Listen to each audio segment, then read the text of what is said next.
Gimana loh contoh dari toxic relationship? Gini, misalnya seorang yang menjalin relasi dalam pacaran.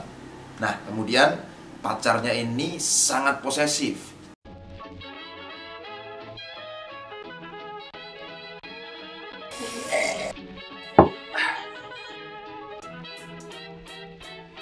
Oke teman-teman, ketemu lagi dengan saya Putra Padas dari Padepokan Kailoso GKJ Medari Sleman. Masih di program Ngopi Kailasa, ngobrol pikiran untuk mengkailasa. Luar biasa ini tantangannya saudara. Kita mau seruput. Iya. Lego. Oke. Seruput dulu ya guys.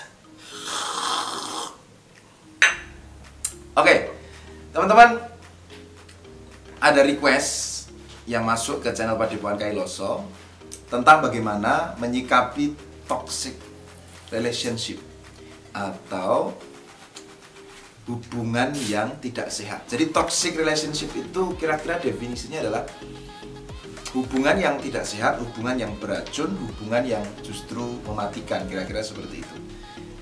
Gimana loh contoh dari toxic relationship? Gini, misalnya seorang yang menjalin relasi dalam pacaran. Nah, kemudian pacarnya ini sangat posesif. Ya ada yang bilang sih posesif itu baik gitu ya, karena yang merasa memiliki, menyayangi, dan juga bisa menjaga pasangan supaya katakanlah tidak direbut yang lain gitu. Tapi kalau kebablasan, kalau kebangetan, itu kan juga berbahaya. Misalnya contohnya kemudian sang pacar mengancam bunuh diri kalau misalnya ditinggalkan misalnya gitu, karena itu kan akan menjadi beban dan itu bisa disebut sebagai toxic relationship. Misalnya juga di dalam relasi berkeluarga, misalnya toxic relationship, hubungan yang beracun, yang mematikan, hubungan yang tidak sehat bisa terjadi misalnya ketika seorang orang tua memaksakan keinginan kepada anaknya. Ya memang orang tua punya tujuan yang baik sih, tapi kalau kemudian dia memaksakan keinginannya terhadap anak-anaknya, maka si anak ini bisa sangat tersiksa dan dia tidak menjadi dirinya sendiri, dan dia menjalani hidupnya tidak dengan damai sejahtera gitu loh. Dia bisa aja terpenjara dengan keinginan orang tua. Nah, sekalipun keinginan orang tua itu baik, tapi orang tua perlu memperhatikan apa yang menjadi passion, dorongan hidup dan keinginan si anak.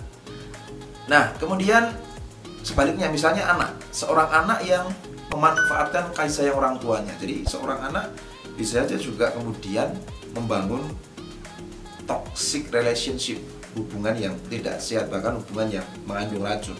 Misalnya dia memanfaatkan juga orang tuanya. Kalau misalnya dia minta ini, minta itu, tidak dituruti, kemudian dia mengancam tidak sekolah, bahkan dia mengancam bunuh diri.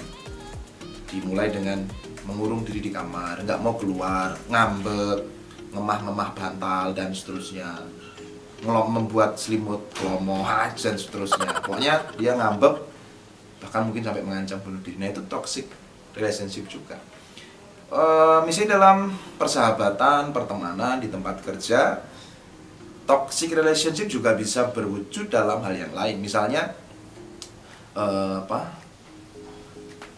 teman-temannya biasa biasa ngomong ke yang lain, misalnya ngomong ke wong liya begitu. Nah, seorang yang mungkin tidak nyaman dengan itu, tidak nyaman dengan pola-pola kultur di tempat kerja atau kultur di tempat nongkrong atau kultur di persahabatan itu, dia sebenarnya nggak nyaman dengan itu semua. Tapi akhirnya dia kalau tidak mengikuti pola yang serupa, tidak mengikuti pola yang sama, dia dianggap tidak merupakan bagian dari persahabatan ataupun pertemanan atau kelompok yang sedang terjadi dan terbangun, entah di tempat kerja, entah di tempat nongkrong, entah di tempat kumpul-kumpul begitu. Nah, toxic relationship intinya bisa membuat orang ini kemudian tersiksa di tengah-tengah kehidupan yang sedang ia jalani. Dia tidak menjadi dirinya sendiri dan bahkan bukan tidak mungkin bisa menghancurkan kehidupan seseorang. Dia terbeban, dia tersiksa, dan mungkin dia kemudian juga merasa terancam dalam hubungan itu.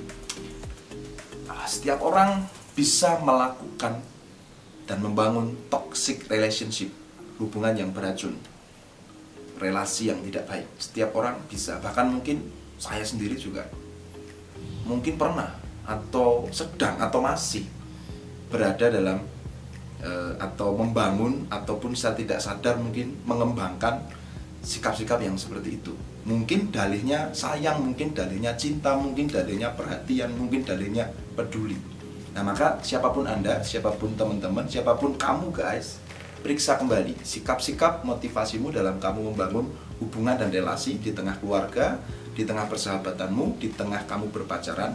Kalau kemudian ternyata ada toxic relationship, ada racun-racun yang timbul dari hubunganmu itu dan itu kamu sebabkan, yuk kita sadari dan kita kurangi, lalu perlahan-lahan kita tinggalkan. Bahkan itu bisa berwujud dalam sesuatu yang mungkin baik, niat-niat yang baik, motivasi-motivasi yang menurutmu baik, karena kamu sayang, kamu cinta, kamu peduli. Tapi bisa saja itu sebenarnya adalah tindakan-tindakan yang membuat hubunganmu menjadi tidak sehat. Kira-kira gitu dulu untuk saat ini. Semoga menjawab. Kalau tidak menjawab ya mohon maaf, nanti bisa dibuat video selanjutnya. Toxic relationship itu tema hari ini. Dan sampai ketemu di program Ngopi Kail Asa berikutnya. Ngobrol ke pikiran untuk mengkail asa. Seruput dulu. Bersama saya Putra Padas dari Padepokan Kailoso GKJ Medari Sleman. Sampai ketemu di video berikutnya.